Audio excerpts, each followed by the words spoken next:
नमस्कार, न्यूज़ के खास कार्यक्रम में आपका स्वागत है। मैं हूं देवेंद्र कुशवाहा। ये कहावत तो आपने सुनी ही होगी, सूत न कपास जुलाहों में लठम लठ। यह कहावत इन दिनों एमपी के पूर्व सीएम कमलनाथ के मामले में अक्षरशः लागू होती दिखाई दे रही है। लंबी खामोशी के बाद कमलनाथ ने अब साफ किया कि वे बीजेपी ज्वाइन करने नहीं जा रहे। इसके साथ ही कमलनाथ के बंगले पर लगाया गया श्री राम का ध्वज भी सोमवार दोपहर को निकाल दिया गया।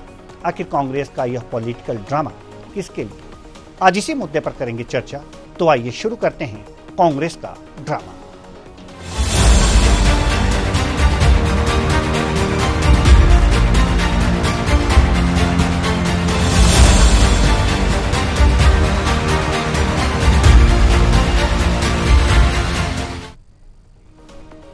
पिछले दिनों कांग्रेस और बीजेपी की ओर से कमलनाथ के बीजेपी में शामिल होने की अटकलों पर जोरदार बयानबाजी हुई।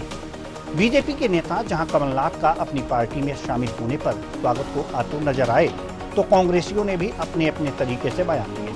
कभी पूर्व मंत्री सज्जन सिंह वर्मा ने कहा कि यह मान सम्मान और स्वाभिमान की बात है, तो कभी जीतू पटवारी ने इंदिरा जी का तीसरा बेटा कांग्रेस कैसे छोड़ सकता है, अब पासा पलट गया है। कमलनाथ के समर्थक कहते नजर आ रहे हैं कि यह सब बीजेपी की ओर से प्रायोजित था। कमलनाथ न कभी बीजेपी में शामिल हो सकते हैं और न कभी होंगे। नेता प्रतिपक्ष उमंग सिंगार ने कहा कि यह सब अफवाहें हैं। कमलनाथ ने कभी ऐसा कुछ नहीं कहा, वह पार्टी की संपत्ति है। सुनिए उमंग सिंगार, नेता प्रतिपक्ष ने क्या कुछ कहा। जिस प्रकार से आप अभी पिछले 3-4 दिन का घटनाक्रम देखा, लेकिन मैं सभी विधायक, कांग्रेस के विधायकों को कहना चाहता हूं कि जिस प्रकार से आपने धैर्य का परिचय दिया और जिस प्रकार से आप लोग कांग्रेस के साथ खड़े अड़ी, ये एक हमारी मनोवैज्ञानिक बड़ी जीत है। भाई आप देखिए, वीडी शर्मा जी ने एक प्रेस कॉन्फ्रेंस में कहा कि हम उनका स्वागत करते हैं। उससे पहले कैलाश विजयवर्गीय जी ने कमलनाथ जी को लेकर बयान दिए, अन्य नेताओं के बयान आए। तो ये तो साफ साफ दिख रहा है कि भारतीय जनता पार्टी ने इसकी प्रायोजक थी। वो कांग्रेस के ही सीनियर नेता सज्जन सिंह वर्मा, जो कमलनाथ के बीजेपी में शामिल होने के बयान पर मान सम्मान और स्वाभिमान की बात करते थे, अब इसे काल्पनिक सवाल बता रहे हैं। साथ ही कहते हैं कि इन सवालों का जवाब देना जरूरी नहीं समझे। पूर्व मंत्री सज्जन सिंह वर्मा ने कहा कि राजनीतिक दलों में नाराजगी चलती रहती है। सुनिए सज्जन सिंह वर्मा, पूर्व मंत्री ने क्या कुछ कहा। 40 बरस जिस आदमी के कांग्रेस के साथ सुख दुख के पल जिसने बिताए हों, वो व्यक्ति कैसे कही जा सकता है? ऐसा राजनीतिक दल है जहाँ राजी नाराजी ना होती हो, ये चलता रहता है। कि कुछ निर्णय होते जिनसे मतेक की नहीं होता, मन नहीं मिलता, तो स्वाभाविक है कि मानव स्वभाव नाराज होता है। पर ये बातों में सब चीजें ये खबर चली है कि अपनी पार्टी बना रहे हैं, कोई नहीं, बिल्कुल असंभव। अच्छा, असंभव शब्द है। बहुत जल्दी भोपाल जाके लोकसभा की बैठक प्रभारियों की लेके वहाँ पे जाति समीकरण कैसे बैठे, इन सारी बातों का आज पटक्षेप हो गया। इसका ये कहना कि जो प्रश्न काल्पनिक है, जो उगा कहाँ से प्रश्न, देखिए एक बात है, ये प्रश्न उगा कहाँ से, इसका ओरिजिन क्या है। बीजेपी नेताओं में मायूसी इस कदर नजर आ रही है जैसे उनके हाथ आया शिकार निकल गया हो। अब बीजेपी के नेता इसे लेकर कांग्रेसियों की अंदरूनी लड़ाई बता रहे हैं।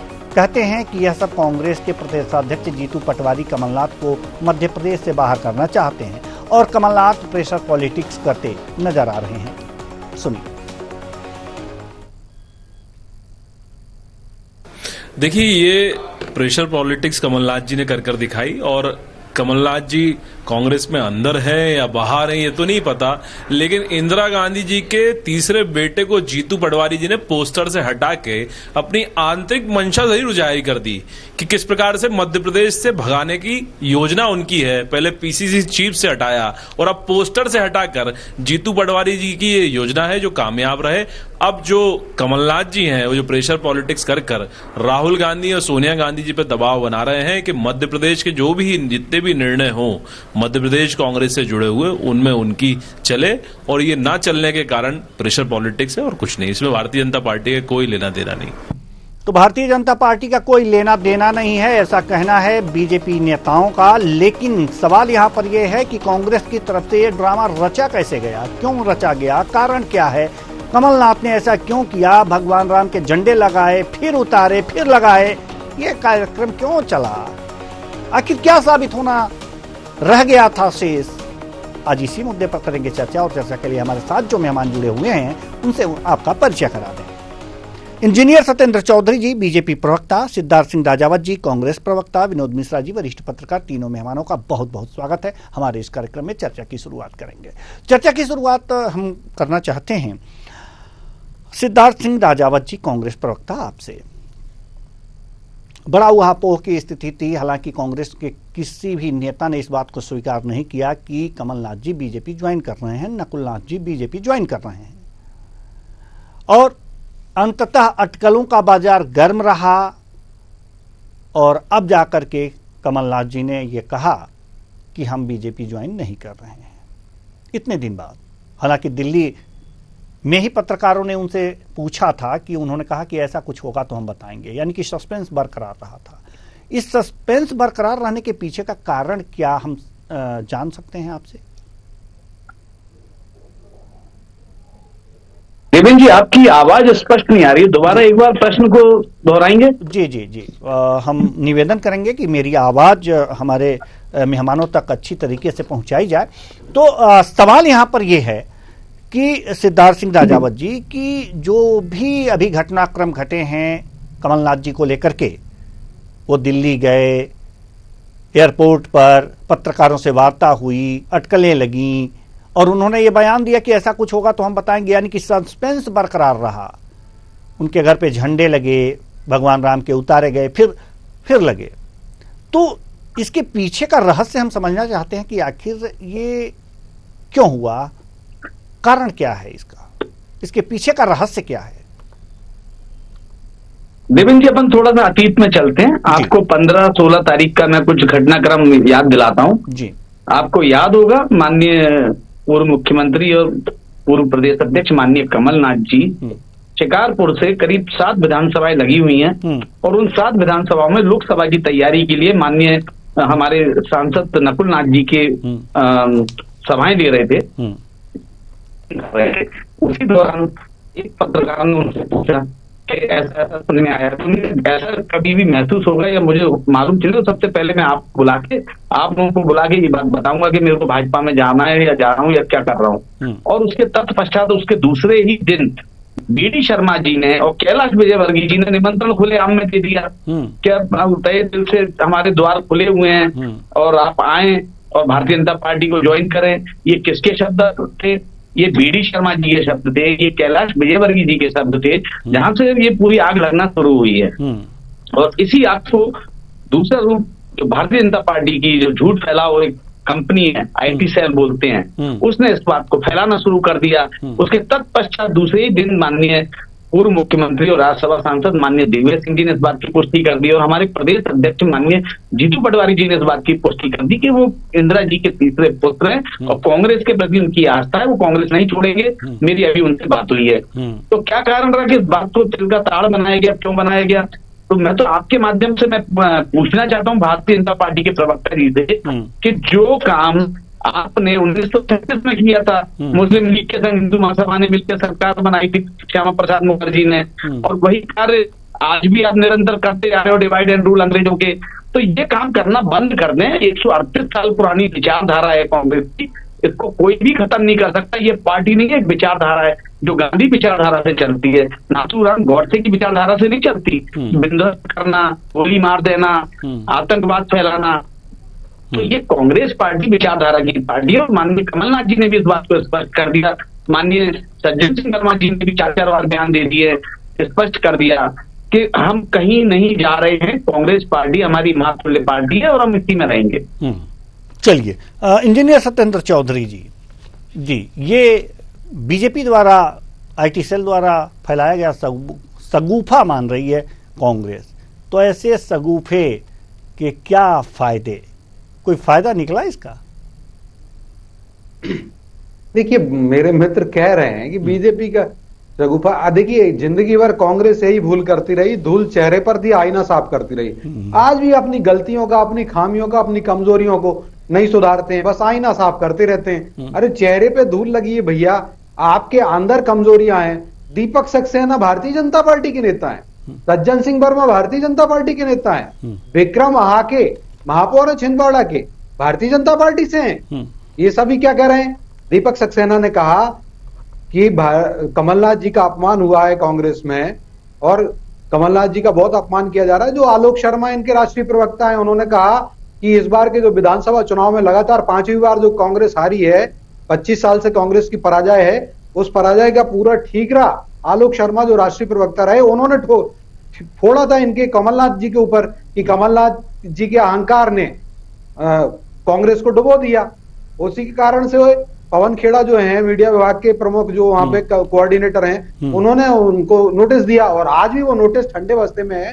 कांग्रेस कोई आंतरिक लोकतंत्र नहीं है। ना आलोक शर्मा को बाहर निकाला, अगर आलोक शर्मा सही है तो कमलनाथ जी को बाहर निकाल देना चाहिए कांग्रेस को, क्योंकि बहुत बड़ा आरोप था कि कमलनाथ जी ने टिकट बांटे, टिकट में गड़बड़ी की और कमलनाथ जी के कारण हारे गए। तो दीपक सक्सेना जी ने वही कहा कि कमलनाथ जी का अपमान कांग्रेस में हो रहा है, इसलिए जहां कमलनाथ जी जाएंगे वो उनके साथ रहेंगे। वही बात सज्जन सिंह वर्मा ने भी कही हुई है, वही बात विक्रम हाके ने की, वही बात दीपक जोशी जो कांग्रेस के नेता हैं वो भी कह रहे हैं जहां कमलनाथ रहेंगे। और मैं बता दूं कि कमलनाथ जी, ये बात सही है, कमलनाथ जी कांग्रेस के हाथ से छिटक गए हैं। आप भले ही वो कुछ भी कर ले इनके प्रकार, लेकिन उनका कमलनाथ कांग्रेस के हाथ से छिटक चुके हैं कमलनाथ। लेकिन बीजेपी की झोली में तो नहीं गिरे ना। देखिए, हमने कब कहा कि वो हमारी झोली में आए? हमने तो कभी कहा ही नहीं। लेकिन देखिए, अगर 2000 जो कांग्रेस 65 बार टूटी, जिन्होंने जो अपना इतिहास दिखाया, उसी कांग्रेस का मैं इतिहास बताता हूं। आज तक 65 से ज्यादा बार बड़े बड़े गुटों में टूट के गई हो, नई नई पार्टियां बनी है कांग्रेस की। सुन लो आप। और कांग्रेस तो सबका बीजेपी की झोली में गए। दरअसल कांग्रेस के अंदर ही कमजोरियां हैं, अभी भी इनके अंदर कमजोरियां हैं। ये बताएं, ममता बनर्जी की टीएमसी क्यों बनी थी? या शरद पवार की जो एनसीपी जो फिर टूट गई, अभी शरद पवार के दो गुट, तो ये भी वहीं से कांग्रेस से निकले थे। और वाईएसआर कांग्रेस जो बनी है अभी, जो आंध्र प्रदेश के अंदर, जगनमोहन रेड्डी को जेल में किसने डाला था? क्योंकि कांग्रेस ने डाला था, कांग्रेस ने उनको मुख्यमंत्री नहीं बनाया था। फिर वो विवाद हुआ था, बहुत सारी चीजें आप सबको पता है। तो एक कांग्रेस के अंदर टूटती रही है और पिछले 10 सालों में लगभग 400 से ज्यादा तो इनके विधायक जो हैं और 150 के करीब पूर्व सांसद, ये बड़े बड़े नेता, हजारों नेता, ADR association of democratic reforms ने कहा, तो ये टूट के जा रहे हैं दूसरे। अब कपिल सिब्बल छूट के गए तो कोई भाजपा की झोली में गिरे, वो तो समाजवादी पार्टी के पास चले गए। तो आप देखिए, गुलाम नबी आजाद हैं, तो वो कोई भाजपा, मैं ये नहीं कहता, लेकिन हाँ, अगर कोई भारतीय जनता पार्टी की रीति नीति सिद्धांत से प्रभावित होता है और वो भाजपा में आकर के मध्य प्रदेश का उत्थान करना चाहता हो या भारत के विकसित भारत का जो संकल्प है उसमें अपना योगदान देना चाहता है, तो भारतीय जनता पार्टी एक राजनीतिक दल है। और देखिए, ये सब तो भारत के ही पुत्र हैं। मैं कहूंगा जितने भी राजनीतिज्ञ हैं, ये कोई इटली से तो नहीं आए समस्त। अगर तो मैं ये कहूंगा कि अगर कोई दूसरे राजनीतिक दल का व्यक्ति है, नेता है, वो भाजपा के सिद्धांतों से प्रभावित होता है और अगर वो भाजपा में आना चाहता है, तो भारतीय जनता पार्टी उसकी समीक्षा करती है। हमारा शीर्ष नेतृत्व है और मध्य प्रदेश का नेतृत्व है, प्रदेश का नेतृत्व है, वह निर्णय लेते हैं। आज देखिए, लेकिन मैं बताऊं, वर्तमान में जो कांग्रेस के अंदर भूकंप आया हुआ पूरे देश भर में, कोई मध्य प्रदेश की अकेली बात नहीं कर रहा हूं मैं, मध्य प्रदेश और पूरे भारत में पूरी कांग्रेस के अंदर भूकंप आया हुआ है, भूचाल आया हुआ है, कोहराम मचा हुआ है। और जिस प्रकार से कांग्रेस के नेतागण पार्टी छोड़ रहे हैं ना, उसके कारण देवेंद्र जी, भारतीय जनता पार्टी को हमें एक न्यू ज्वाइनिंग सेल बनानी पड़ी है। न्यू ज्वाइनिंग सेल का एक विंग बना करके, क्योंकि हर किसी को पार्टी अंदर नहीं ले सकती, उसको पहले सोचना पड़ता है, उसके गुणधर्म मेरिट्स भी देखे जाते हैं, बहुत सारी चीजें होती, तो वो हमारी न्यू ज्वाइनिंग सेल है। मतलब कांग्रेस के लिए ही आपने बना रखी है कि इससे लोग आएंगे जी, पहले से ही कांग्रेस के लिए ही बना रखी है कि इससे टूट के लोग आएंगे और हम ज्वाइनिंग देंगे। अच्छी बात है, अच्छा काम है, कुनबा बढ़ा रहे हैं, बढ़ाना चाहिए जी। हमारे साथ वरिष्ठ पत्रकार, 18 करोड़ का कुनबा है, अगर 20-25 हजार 50 हजार आ रहे हैं, हर दिन 1-1 लोग आ रहे हैं, तो कोई दिक्कत नहीं है उसमें हमको। हमारा तो 18 करोड़ का परिवार है साहब जी। बिल्कुल अच्छी बात है।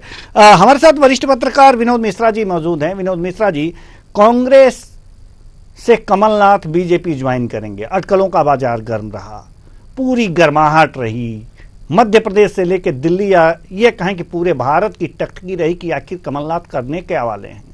दिल्ली पहुंच गए हैं, ज्वाइन कर लेंगे, झंडे लगे घर पे, हटाए गए, फिर लगे, लेकिन वही ढाक के 3 पात। इसके राजनीतिक महत्व समझना चाहेंगे क्या? जो हम सोच रहे हैं, क्या हम सही हैं कि राष्ट्रीय अधिवेशन चल रहा था बीजेपी का, उससे ध्यान हटाने के लिए, मीडिया को अपनी तरफ करने के लिए ये कांग्रेस का पैतरा था, या फिर सचमुच कुछ गड़बड़ है? जी विनोद मिश्रा जी। देखिए देवेंद्र जी, मेरा ऐसा मानना है कि प्रदेश की राजनीति में यदि कमलनाथ जी के भारतीय जनता पार्टी में जाने की बात आई है, तो उसे आप महाकौशल प्रांत में जब आप जाते हैं और वहां जबलपुर के महापौर कांग्रेस छोड़ करके भारतीय जनता पार्टी में आते हैं, तो वहां से एक शुरुआत मानिए या शिगुफा मानिए, क्योंकि कमलनाथ जी की ओर से खंडन ना आकर सज्जन वर्मा जी की ओर से खंडन आया है कि वो नहीं जा रहे हैं, लेकिन कड़ी की शुरुआत जो प्रदेश में प्रबल हुई वो जबलपुर महापौर से शुरू। उसी दौरान जब कमलनाथ जी और नकुलनाथ जी दिल्ली में जाकर प्रधानमंत्री जी से मिलने चले जाते हैं, तो स्वाभाविक है कि जब लोकसभा चुनाव 2024 नजदीक हो और दलों के शीर्षस्थ नेता चाहे किसी भी दल के हो, अपने अवसर के लिए एक दल से दूसरे दल में प्रवेश कर रहे हो, और वर्तमान में इसमें कोई सवाल नहीं कि कांग्रेस के अधिकांश लोग टूट करके या नाराज होकर के भारतीय जनता पार्टी या अन्य दलों में इसके बाद जाने का प्रयास कर रहे हैं, तो वहां से यह विषय उठा। और यदि उसके पहले जो हम नजर डालें तो जो मोहन यादव जी कैलाश विजयवर्गीय जी के साथ जो एक फोटो प्रदेश में आया था, तो उससे कहीं ना कहीं एक प्रयास लगने लगे कि कमलनाथ जी हो सकता है भारतीय जनता पार्टी में जाए। किंतु श्री झंडे लगना और हटना वो हम भारतीय जनता पार्टी में जाने का जो मानते हैं उसे नहीं मानना चाहिए, क्योंकि वो राम का झंडा या भगवा झंडा जब हिंदुत्व का प्रतीक है, तो चाहे किसी भी दल का हो या कांग्रेस का ही हो, तो वो प्रतिबंध तो नहीं, राम का झंडा नहीं लगाया जा सकता। वो क्यों लगाया गया, ये एक आफत नहीं, लगाने से कोई आपत्ति नहीं है, लगाने से कोई आपत्ति नहीं है, लगा सकते हैं, कोई भी लगाए, लेकिन लगाने, उतारने और फिर लगाने, ये महत्वपूर्ण है।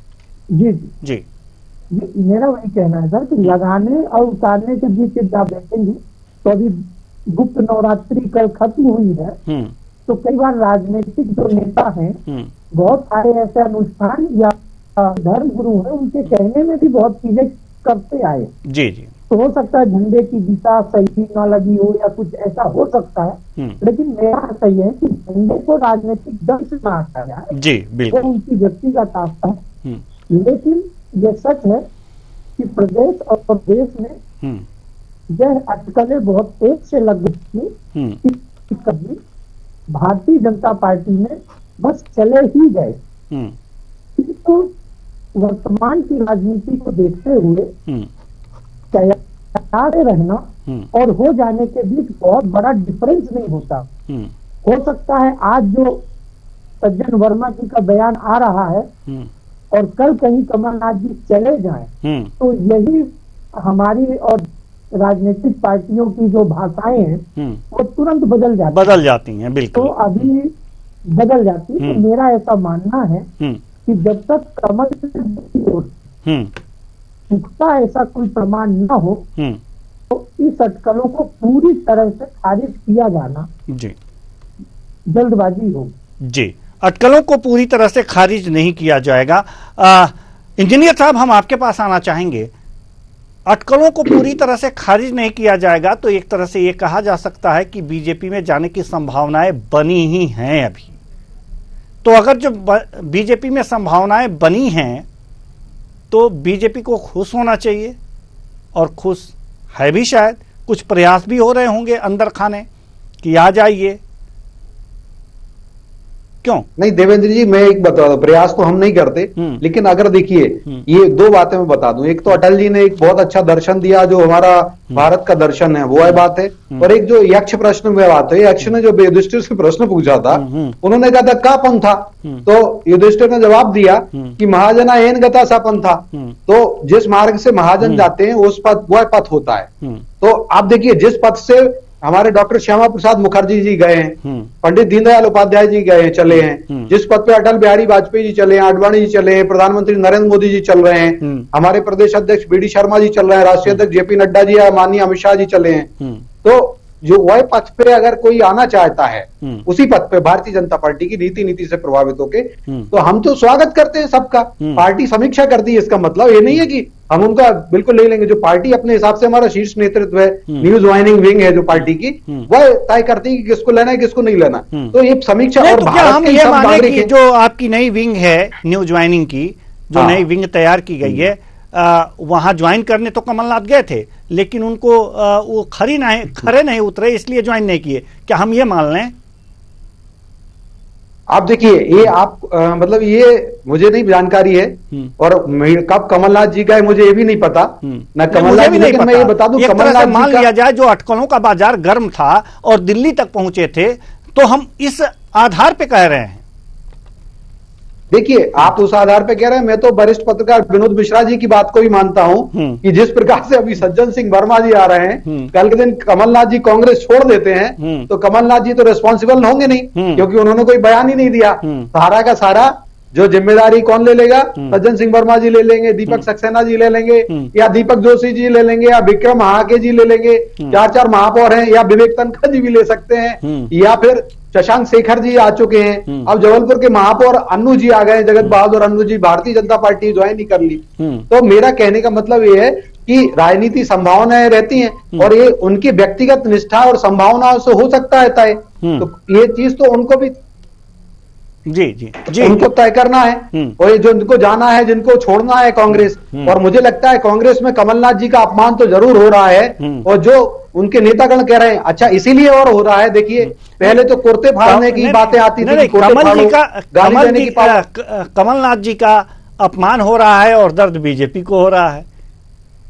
नहीं, दर्द हमें नहीं हो रहा है, उन्हीं को हो रहा है, तभी तो वो छोड़ने जा रहे हैं। अच्छा। तभी तो वो उनके नेतागण कह रहे हैं कमलनाथ जी का अपमान हो रहा है। तभी तो आलोक शर्मा ने कहा कि कमलनाथ अहंकारी हैं, और कमलनाथ के अहंकार के कारण ही मध्य प्रदेश में कांग्रेस की पराजय हुई है, जो इतनी भीषण पराजय हुई है, कमलनाथ के अहंकार के कारण हुई है। उन्होंने इस कहा है, जिसके कारण आलोक शर्मा जी को नोटिस दिया गया, राष्ट्रीय प्रवक्ता है कांग्रेस के।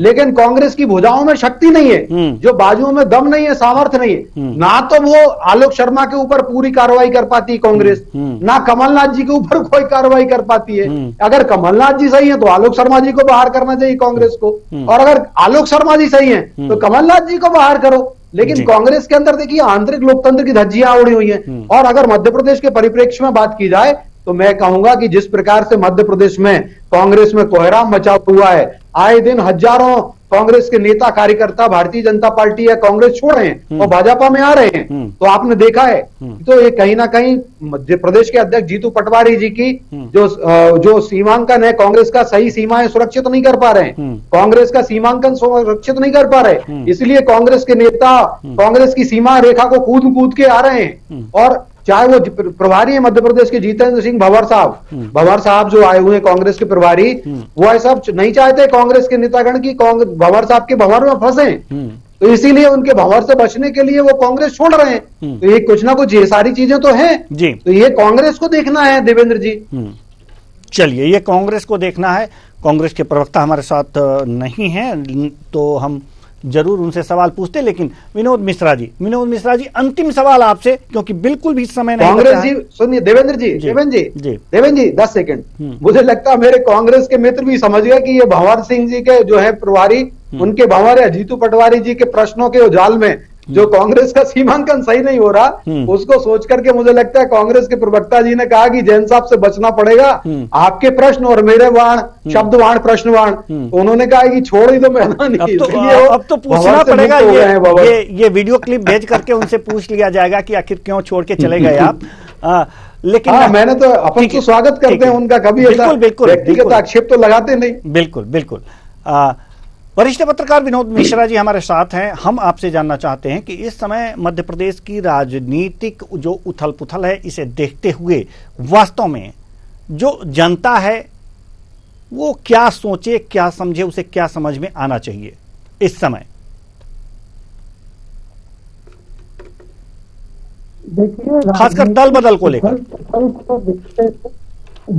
उसी पे आ रहा हूँ। राजनीतिक उथल पुथल को देखते हुए वास्तव में मध्य प्रदेश की जो जनता है वो एक निराश सी होती जा रही है, क्योंकि जिस राजनीतिक दल या जिस नेता पर भरोसा करती है, यहाँ नेता से अर्थात विधायकों से है, जिन पर करती है और वो वोट ले लेने के बाद पारे बदल लेते हैं, तो वर्तमान परिदृश्य में यदि देखा जाए तो राजनीति जो है नीति विहीन हो गई है।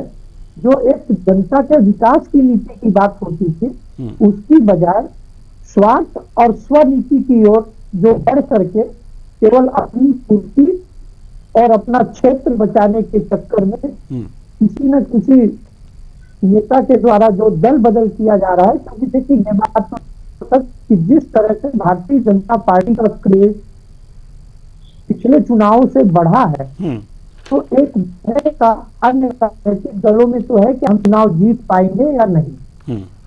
तो उसमें जो जीते हुए प्रत्याशी हैं वो भी अपनी सुरक्षित सीटों के वादे के साथ राजनीतिक दलों में या भारतीय जनता पार्टी में प्रवेश करने की जुगाड़ लगा रहे हैं। तो ऐसे में जो सिद्धांत तो आज कांग्रेस विचारधारा के कहिए, तो अन्य विचारधारा के जो वोटर्स हैं वो कहीं ना कहीं अपने आप को आधा सा और नेतृत्व विहीन महसूस करने के लगे हैं। और इसमें कोई दो राय नहीं कि यदि किन्हीं कारणों से भी कमलनाथ जी जैसी शख्सियत कांग्रेस नेतृत्व के लिए जो थी, यदि वह अन्य किसी भी राजनीतिक में, भारतीय जनता पार्टी नहीं कहूंगा, लेकिन अन्य किसी भी राजनीतिक दल में जाती है या नया दल बनाती है जी, तो आप मान कि जो प्रदेश के कांग्रेस विचारधारा के कार्यकर्ता की बजाय मैं आम मतदाता की बात कर रहा हूँ, उनमें अवश्य निराशा आएगी जी, क्योंकि मतदाता जो होता है केवल विचारों को देता है, कार्यकर्ता तो लाभ भी पाता है जी, लेकिन मतदाता विचारों को वोट देता है जी, और वो चाहता है कि उसका सम्मान सबको करना चाहिए, उसको सम्मान सबको करना चाहिए, सभी राजनीतिक दलों को, सभी राजनेताओं को और सभी विधायकों को, सभी एमपीज को। तो अब चूंकि समय नहीं है कि हम इस चर्चा को और आगे बढ़ाएं, बहुत बहुत धन्यवाद सभी। 10 सेकंड और देवेंद्र जी। जी जी जी जी जी जल्दी से। मैं ही कह रहा था, बहुत अच्छी बात कही विनोद मिश्रा जी ने और वरिष्ठ पत्रकार जी ने। देखिए, कांग्रेस के अंदर भय है और उस भय का प्रतिलक्षण कहां हो रहा है? सोनिया गांधी जी की राज्यसभा सदस्यता के तौर पे हो रहा है कि उनको लग रहा है रायबरेली से वो हार जाएंगी इस बार के लोकसभा चुनाव। तो उन्होंने कहा सुरक्षित देखना है, तो जयपुर जाती है, राजस्थान जाती है और राज्यसभा का सदस्य का नामांकन भरती है, क्योंकि रायबरेली में 5 विधानसभा सीट आती है रायबरेली लोकसभा में, और 5 सीट पे कांग्रेस हार चुकी है, 0 है। और पिछली बार जो जीत का अंतर था 2014 के मुकाबले सापेक्ष में 2019 में काफी कम हुआ, इस कारण से लग रहा है इस बार सीट बचेगी नहीं, तो सोनिया जी भी हार जाएंगी। राहुल गांधी जी तो वायनाड चले गए अमेठी में हार करके। तो इसके कारण से भी बिल्कुल सही कहा कि अस्तित्व की लड़ाई लड़ रहे कांग्रेस के नेतागण, तो वो अपना जहां अस्तित्व वो बचाने के लिए, जब सोनिया जी अस्तित्व की लड़ाई लड़ रही है तो कमलनाथ जी तो लड़ ही रहे हैं, स्वाभाविक है, उनको जहां अस्तित्व अपना बचा लगेगा बिल्कुल, वहां जाने के लिए तत्पर हो रहे हैं, ये लड़ाई छोड़ने के तत्पर है। ये लड़ाई तक ये तो बराबर बिल्कुल ये जारी रहेगी जब तक कि एक सुदृढ़ विपक्ष और कांग्रेस के लिए एक कहा जा सकता है कि जब तक पूरी तरह से रणनीति बनाकर काम नहीं करेगी कांग्रेस, तब तक ये अस्तित्व की लड़ाई लड़ना ही पड़ेगा। बहुत बहुत धन्यवाद सभी मेहमानों का, आप आए और अपने अपने विचार साझा किए। तो कुल मिलाकर के देखा जा सकता है कि वास्तव में कांग्रेस का एक ड्रामा हुआ मध्य प्रदेश में। ऐसा लगा कि कमलनाथ अपने पुत्र के साथ बीजेपी ज्वाइन कर लेंगे। कमल यानी कि जो नाथ हैं, नाथ का हाथ कमल के साथ हो जाएगा, लेकिन ऐसा हुआ नहीं। इनके चाहने वाले और नेता, उन्होंने ऐसा बयान दिया कि हो सकता है कि बीजेपी ज्वाइन कर रहे, लेकिन उन्हीं नेताओं के द्वारा यह भी बयान दिया गया कि ऐसा कुछ नहीं हुआ। लेकिन अभी कमलनाथ जी ने क्या कुछ कहा है, कैसे हो, क्या कर रहे हैं, इस पर अटकलों का बाजार अभी भी गर्म है। लोग नजरें गड़ाए हुए हैं और पत्रकार अपनी पैनी निगाह रखे हुए हैं कि आखिर देखा जाए होता क्या है। अभी तो कुछ नहीं हुआ, लेकिन आगे देखिए जाइए कि होता क्या है। मेरी भी नजर बनी रहेगी और जैसे ही कुछ होगा हम आपके लिए उपस्थित जरूर होंगे। लेकिन कांग्रेस को चाहिए कि ये एक अच्छी रणनीति के साथ ठोस काम करे, जिससे कि जनता में विश्वास उत्पन्न हो, तभी उसका उद्धार हो पाएगा, वरना नेता छिटकते ही रहेंगे। फिलहाल इस कार्यक्रम में इतना ही। मुझे दीजिए इजाजत। नमस्कार।